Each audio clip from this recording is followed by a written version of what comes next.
첫 화면에 이렇게 열리죠. 자, 여기서 새 프로젝트 만들기로 한번 들어가 보겠습니다.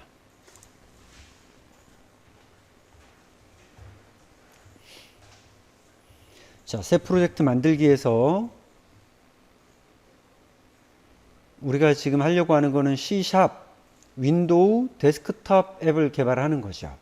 자, 우리가 사용할 수 있는 여러 가지 언어들 중에서 우리는 C#을 하겠다.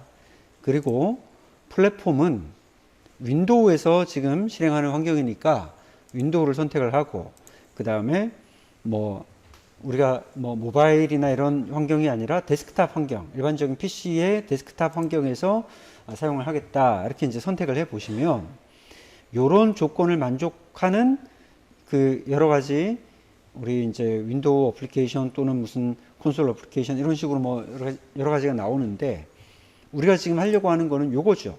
윈도우 폼스 앱이라고 하는 겁니다. 윈도우 폼스 앱. .NET 프레임워크라고 되어 있는 거죠. 그래서 이게 이제 설치가 안 돼 있으면, 이게 이렇게 안 뜨면 뭘 해야 되냐면 제일 밑으로 내려서 추가 도구 및 기능 설치, 추가 도구 및 기능 설치로 가서 여기서 이제 우리가 .NET 프레임워크라고 하는 .NET 데스크탑 개발이라고 하는 요 부분이 이렇게 이제 체크가 돼야 되는 거죠. 설치가 돼야 되는 거죠. 자, 지금은 이제 설치가 다 돼 있으니까 윈도우스 폼 우리 요거죠. 윈도우스 폼 앱 요거를 선택을 하시고 다음 누르시면 됩니다.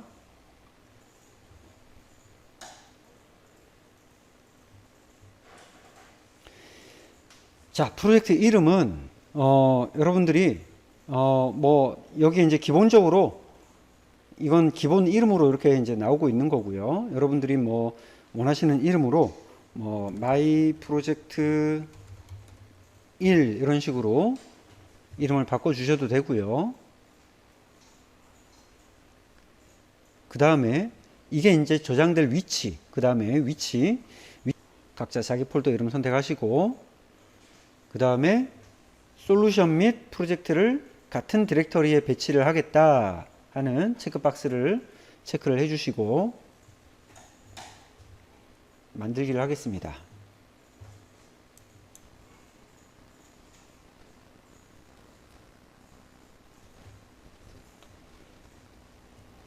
자, 이렇게 창이 하나가 열렸습니다. 새로운 프로젝트가 이제 시작이 됐는데, 기본적으로 이렇게 폼이라고 하는 게 하나가 만들어져 있죠. 이미 폼이라고 하는 거. 그러니까 우리가 이제 윈도우에서 어떤 아이콘을 더블 클릭을 했을 때 프로그램이 뜨잖아요. 그죠? 그 프로그램이 떴을 때 하나의 창이라고 생각하시면 돼요. 그거를 여기서는 폼이라고 하는 이름을 쓰고 있어요. 그래서 우리가 첫 번째 지금 사용하는 그 폼이기 때문에 폼 1로 이름도 이렇게 이제 자동으로 만들어져 있는 거죠. 자, 그 다음에 좌측에 보시면은 좌측에는 여러 가지 이제 우리가 사용할 수 있는 뭐 컨트롤이라고 하는데, 쉽게 말하면 우리가 뭐 어떤 프로그램 화면에서 체크박스를 체크를 하기도 하고, 뭐 텍스트 박스에 어떤 글자를 보기도 하고, 무언가를 선택하기도 하고, 이미지를 보기도 하는데, 그런 여러 가지 우리가 사용하는 어떤 어플리케이션에 사용하는 요소들, 이런 것들을 다 컨트롤이라고 이야기를 합니다. 그래서 그런 공용 컨트롤들이 한쪽에 다 이렇게 모여져 있습니다.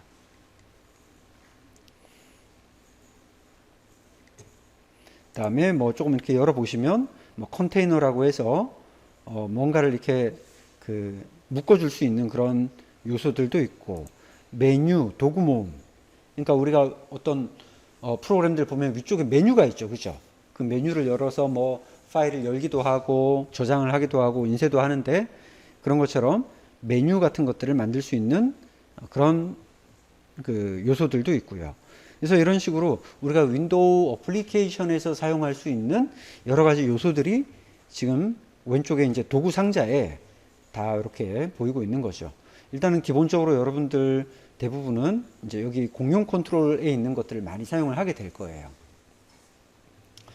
그 다음에 이제 이쪽에 오른쪽에 있는 거는 속성창이라고 하는 겁니다. 속성창. 그래서 이 속성창은 우리가 이제 갖다가 놓고 배치하고 할 모든 요소 하나하나들이 다 속성이라는 걸 가지고 있어요. 뭐 크기도 있고 색깔도 있고 뭐 모양도 있고 글자 타입도 있고 여러 가지 이제 그런 그 속성을 가지고 있는데 그 속성을 다 여기서 이제 바꿔줄 수 있도록 하는 거죠. 그래서 심지어는 이제 우리가 제일 처음 이렇게 보게 되는 이 폼이라고 하는 것도 마찬가지로 이 폼의 사이즈. 자, 사이즈를 난 얘를 키우고 싶다면 일단은 우리가 마우스로 이렇게 드래그 해보면 내가 이거를 키울 수가 있습니다. 변경을 시킬 수가 있어요. 이렇게 변경을 시키면 오른쪽에 보시면 사이즈라고 하는 부분이 있죠. 속성 중에 사이즈.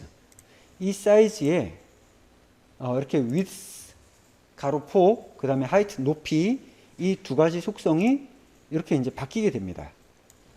그죠? 그래서 내가 여기서 숫자 값을 직접 입력을 할 수도 있고요. 800에 뭐 600으로 하겠다. 창의 크기를 내가 딱 원하는 사이즈로 이렇게 지정을 해서 바꿀 수도 있고 임의로 뭐 바꿀 수도 있고요. 그 다음에 이 위에 지금 폼 1이라고 되어 있는데 이 폼의 이름도 우리가 바꿀 수가 있습니다. 자, 그러면 아주 간단한 프로그램을 한번 만들어 보죠. 우리가 버튼 하나를 눌러서 어떤 텍스트가 딱 나타나는 그 프로그램을 한번 만들어 보겠습니다. 자, 좌측에 버튼이라고 하는 게 있죠. 이 버튼을 드래그 앤 드롭해서 내가 원하는 위치에다가 갖다 놓습니다. 물론 우리가 이 버튼은 나중에 다시 한번 하겠지만 뭐 여기서 그냥 바로 더블 클릭을 해도 이렇게 이제 들어가게 돼 있어요. 그리고 이 버튼의 크기도 내가 원하는 사이즈로 이렇게 막 바꿀 수가 있죠. 자, 내가 이 버튼을 클릭을 했을 때, 내가 이 버튼을 선택을 이렇게 하게 되면 이 버튼에 대한 속성이 이쪽에 나타나게 됩니다. 그죠? 그래서 이 버튼에 있는 이런 글자들, 지금은 버튼 1이라고 되어 있는데 이 글자도 이 속성에서 바꿀 수가 있죠. 그래서 그 속성이 텍스트라고 하는 속성이에요. 지금 텍스트가 버튼 1이라고 하는 이름으로 되어 있어요. 그래서 이거를 한번 바꿔보겠습니다. 글자 출력 이렇게 한번 해보죠. 글자 출력. 엔터 이렇게 누르면 글자 출력이라고 이렇게 이름이 바뀌죠. 자, 나는 이 글자가 너무 작아서 마음에 안 든다. 그러면 폰트 속성, 글자 속성인 폰트 속성에서 내가 버튼을 눌러서 나는 좀 굵게 하겠다. 글자체도 좀 바꾸겠다. 크기도 바꾸겠다 하면 여기서 우리가 일반적으로 글자 크기 바꾸듯이 이렇게 바꿔줄 수가 있습니다. 그 다음에 이 버튼이 지금 이렇게 거의 뭐 이렇게 하얀색에 가까운 색깔인데 우리가 난 이거 색깔 좀 바꾸고 싶다라고 하면 모양 항목에 보시면 백칼라라고 돼 있죠. 백칼라에서 이거를 사용자 지정으로 한번 가볼까요? 사용자 지정에서 나는 빨간 버튼으로 한번 해보고 싶다. 그러면 빨간색을 이렇게 선택을 하게 되면 백칼라, 그러니까 백그라운드 쪽의 칼라도 우리 이렇게 변경을 할 수가 있습니다. 그래서 여러 가지 속성들이 많이 있어요. 뭐 지금 보시면 appearance라고 하는 건 이제 보이는 모양이죠. 보이는 모양도 지금은 플랫 스타일에서 스탠다드로 되어 있는데 이것도 눌러보시면 약간씩 이제 변경이 됩니다. 뭐 팝업 하면은 약간 튀어나온 모양, 뭐 시스템 하면은 또 이렇게 납작한 모양, 이런 식으로 조금씩 또 이런 것들도 변형이 됩니다. 그래서 뭐 일단 모양은 우리가 그냥 스탠다드 형태로 놔두고 뭐 사용을 하시면 될 것 같고요. 자, 그 다음에 이거는 이제 우리가 이 버튼을 눌렀을 때 글자가 나타나게끔 할 거니까 일단 글자를 나타낼 수 있는 컨트롤을 하나 또 추가를 해 보겠습니다. 이게 레이블이라고 하는 겁니다. 레이블. 좌측에 A자로 이렇게 돼 있죠. 그죠? 그래서 이 레이블을 드래그 앤 드롭 하거나 그냥 더블 클릭을 하시면 이놈이 지금 여기로 들어와 있네요. 여기 있네요. 그죠? 이 레이블이죠. 자, 이 레이블 1이라고 돼 있는데, 기본 이름이 돼 있는데, 이거를 그냥 없애보겠습니다. 요 레이블 1이라고 하는 텍스트를 없애보겠습니다. 그러면 해당하는 레이블을 선택을 하시고 속성 창에서 텍스트 속성을 지워버리는 거죠. 얘를 딱 이렇게 그냥 지워버리는 겁니다. 그러면 현재 여기는 아무것도 나타나고 있지 않죠. 자, 이제 이 상태에서 F5번 한번 눌러볼까요? F5번을 딱 눌러보면 실제로 이 프로그램이 실행이 됐을 때 창이 어떻게 뜨는지를 이제 딱 보여줍니다. 그러니까 실행이 된 거예요.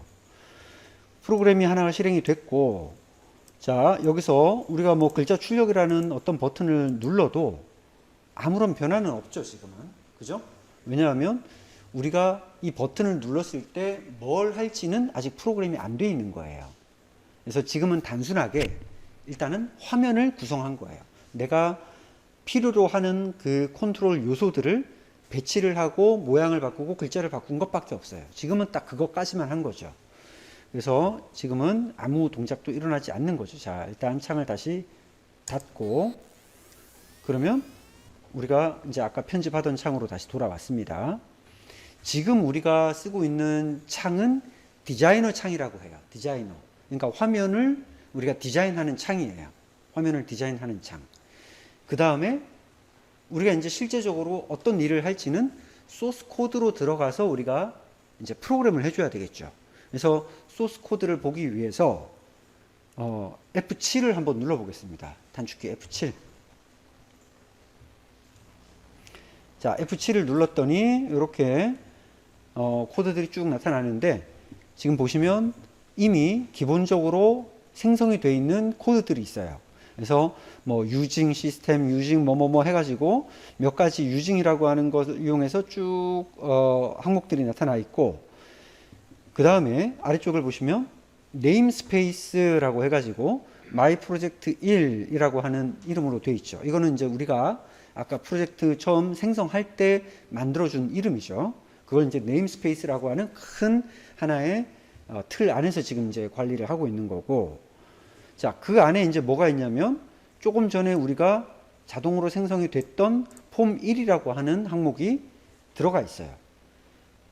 이것도 하나의 클래스라고 하는 것으로 구분이 되어 있는 거죠. 그래서 이 폼도 하나의 클래스로 작용을 하는데, 그래서 이 폼 클래스 안에 폼이라고 하는 항목이 하나가 있고, 이것이 initialize component라고 하는 이 명령을 통해서 그 메소드를 통해서 이제 폼을 이제 실행을 시켜준 겁니다.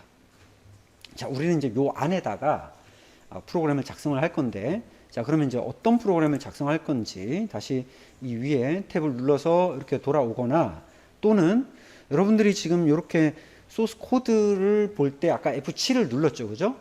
만약에 다시 디자이너 창으로 돌아가고 싶으면 Shift를 누르고 F7을 눌러 보시면 돼요. 그러면 이렇게 Shift F7로 자동으로 돌아갈 수도 있습니다. 자, 이제 뭘 할 거냐면 글자 출력이라고 하는 이 버튼을 우리가 누르면 여기에 추가한 레이블에다가 뭐 안녕하세요 라고 하는 뭐 그런 어떤 텍스트를 그냥 한번 쳐볼까요? 보통 이제 프로그래밍 처음 실습을 할 때는 보통 헬로 월드라고 하는 그런 그 문장을 보통 이제 사용을 하는데, 뭐 어떤 거든 상관없습니다. 여러분들이 쓰고 싶은 구문을 뭐든지 한번 이제 해보시고, 자, 그러면 이제 뭘 해야 되냐면 내가 이 버튼을 누른다라고 하는 행위를 우리가 이 프로그램에게 알려줘야 돼요. 그래서 내가 누른다라고 하는 그 행위를 뭐라고 표현하냐면 이벤트라고 이야기를 합니다. 이벤트. 그래서 누르는 이벤트, 즉 마우스로 클릭을 하는 그 이벤트가 발생했을 때 어떤 동작을 하겠다라고 하는 거를 우리가 프로그램을 하는 거죠. 그러면 그걸 하기 위해서 이 버튼이 선택된 상태에서 속성 쪽에 보시면 이벤트라고 하는 요 번개 모양이 하나가 있어요. 이벤트. 그래서 이벤트를 클릭을 해보시면 여러 가지 이벤트가 있습니다. 자, 그 중에서 제일 기본적으로 이 버튼이라고 하는 것은 클릭을 했을 때라고 하는 이것이 이제 기본적인 어떤 이벤트로 되어 있는데 이 클릭 옆에를 그냥 더블 클릭해 주겠습니다. 이렇게 더블 클릭을 했더니 자, 이런 식으로 요게 하나가 지금 생성이 됐습니다. 그죠? private void 버튼 1 언더바 클릭했을 때 요 중괄호 하고 이렇게 돼 있죠. 그래서 실제로 우리는 여기다가 프로그램 작성, 자, 실행 프로그램 작성하게 되는 거예요. 그러니까 저 버튼이 눌려졌을 때 할 일을 여기다가 정의를 해주는 거죠. 자, 그러면 여기다가 이제 어떤 문장을 작성을 한번 해볼까요? 지금 제가 이렇게 슬러시 두 개 사용한 거는 요거는 주성문이죠, 그죠? 네, 이런 것들은 이제 여러분들이 C 언어 했을 때 사용했던 거하고 다 동일하게 사용할 수 있는 겁니다. 그래서 요 밑에다가 우리가 그 레이블에서 할 일을 추가를 해줄 겁니다. 레이블에다가 이제 뭘 해줄 거냐면, 자, 레이블, 자, 이렇게 LAB 정도까지 이렇게 치니까 LAB로 시작하는 어떤 뭐 변수나 메소드나 뭐 여러 가지 요소들이 밑에 자동으로 딱 검색이 돼서 쭉 이렇게 나타나죠. 그죠? 그 중에서 우리는 아까 추가한 놈이 레이블이라고 하는 이름을 가지고 있어요. 레이블. 자, 제가 다시 한번 확인을 해볼까요?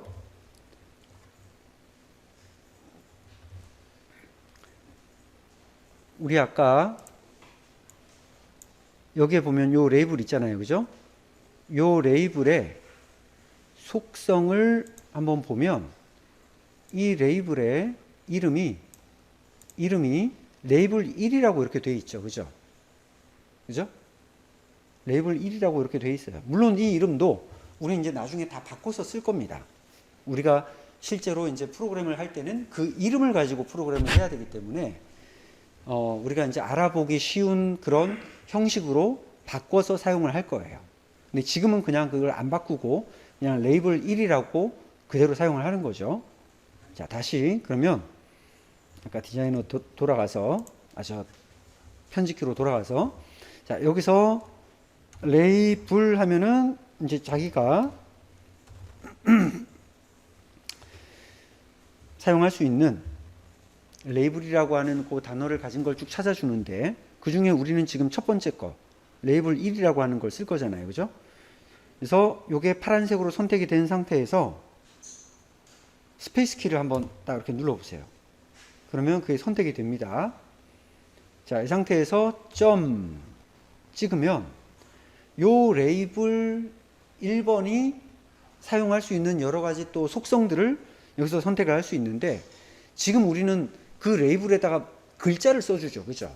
그래서 그런 글자를 써줄 때 사용하는 게 텍스트라고 하는 거예요. 텍스트. 그래서 T, E 정도 이렇게 딱 쳐보시면 텍스트 얼라인, 체인지 뭐 또 텍스트와 관련된 여러 가지 이제 요소들이 떴는데 그 중에 우리는 바로 그 텍스트, 바로 스페이스 키를 누릅니다. 자, 그러면 이 말은 뭐냐? 레이블 1의 텍스트를 어떻게 해주겠다. 그 말이죠. 그 레이블에 들어갈 텍스트를 어떤 식으로 만들어주겠다 하는 거예요. 그래서 그걸 뭘로 만들어줄 거냐면 여기다가 이제 이꼴 요 기호를 쓰시고 그 다음에 쌍따옴표를 이렇게 넣은 다음에 안녕하세요 C샵 이렇게 하고 우리가 이제 문장의 제일 마지막은 세미콜론으로 이렇게 마무리를 해주셔야 돼요. 세미콜론. 이거는 이제 그 문장이 끝났다라고 하는 뜻으로 이것도 C 언어하고 다 똑같죠, 그죠? 그래서 마지막은 세미콜론으로 딱 닫아주는 겁니다. 그러면 이 말은 무슨 말이냐? 버튼을 클릭을 했을 때 안녕하세요 C샵이라고 하는 요 스트링, 요 문자열을 요쪽에다가 넣어준다는 거죠. 레이블의 텍스트로서 여기다가 넣어준다. 우리가 여기서 사용하는 지금 equal이라고 하는 요 기호, 이거는 수학에서는 등호지만 우리가 프로그램 언어에서는 대입 연산자라고 하죠. 그죠? 대입 연산자는 뭐냐? 오른쪽 값을 왼쪽에다가 넣어준다 이거예요. 지금 오른쪽에 있는 요 값을 왼쪽에다가 여기다가 넣어준다 그 말이죠. 대입 연산자. 자, 그러면 이제 여기서 그럼 바로 실행을 한번 해보면 되겠죠. 그러면 F5를 또 바로 한번 눌러보겠습니다. F5. 자, 실행이 됐고 글자 출력을 딱 누르면 레이블에 글자가 나타났습니다. 자, 잘 되죠, 그죠? 네, 간단합니다. 자, 그러면 여러분들이 이거 한번 해보세요. 여기다가 옆에다가 버튼 하나 더 만들어서 글자 지우기 또는 삭제 눌렀을 때 글자가 지워지도록 그렇게 한번 만들어 보세요. 자, 이렇게 버튼 하나 추가를 하고 요놈의 속성에서 이름을 지우기로 바꿨습니다. 그리고 얘를 클릭을 했을 때 지우는 이벤트가 실행이 돼야 되니까 마찬가지 방법으로 이벤트를 이렇게 등록을 하거나 아니면 이 버튼 자체를 더블 클릭을 하게 되면 이렇게 이벤트가 하나가 생성이 되죠. 그리고 여기에 실행할 내용을 이런 식으로 넣어주는 겁니다. 이번에는 이제 다 글자 자체를 지우는 거니까 레이블 1의 텍스트를 아무것도 없는 것으로 만들어 주겠다 라고 하는 게 이제 된 거죠. 자, 우리가 이제 프로그램을 편집하다가 여러분들이 뭐 중간에 무언가를 안 넣어서 이제 오류가 발생하는 경우들이 있겠죠. 그죠? 예를 들어서 이제 우리가 이렇게 문장의 끝에다가 세미콜론을 이렇게 넣어줘야 되는데 세미콜론을 안 넣었다. 자, 세미콜론을 안 넣고 이렇게 조금 기다려 보면 지금 여기에 벌써 이렇게 뭔가 빨간 줄이 이렇게 하나 생성이 된 게 보이죠. 그죠? 빨간 줄. 그리고 그 아래쪽에 그 출력창에 보시면 이렇게 지금 오류가 한 개 있다라고 이렇게 보여줍니다. 그러니까 얘네들은 지금 거의 실시간으로 계속 이렇게 오류들을 보여주고 있어요. 그래서 요 놈을 이렇게 클릭을 한번 해보시면 무엇이 필요합니다. 세미콜론이 필요합니다. 라고 이렇게 딱 보여주고 있죠. 그죠? 그리고 그게 어떤 줄인지도 알려주고 있어요. 그래서 여기를 더블 클릭을 하면 이쪽으로 지금 딱 커서가 이동을 하면서 아, 이 위치에는 문장의 끝을 알려주는 세미콜론이 들어가야 되는데 지금 이게 빠져 있다. 이걸 보여주고 있는 거예요. 그러니까 이제 우리가 프로그램을 편집하면서 뭐 실수하거나 놓칠 수 있는 그런 부분들에 대해서 바로바로 얘는 오류들을 이렇게 이제 표현을 해주는 겁니다. 그래서 다시 세미콜론을 딱 입력을 하면 문제가 검색되지 않았다 하고 빨간 줄도 이제 사라졌죠. 그죠? 그래서 이런 기능들을 여러분들이 이제 사용을 하면서 잘 활용을 하시면 편집하는 데 많은 도움이 될 겁니다.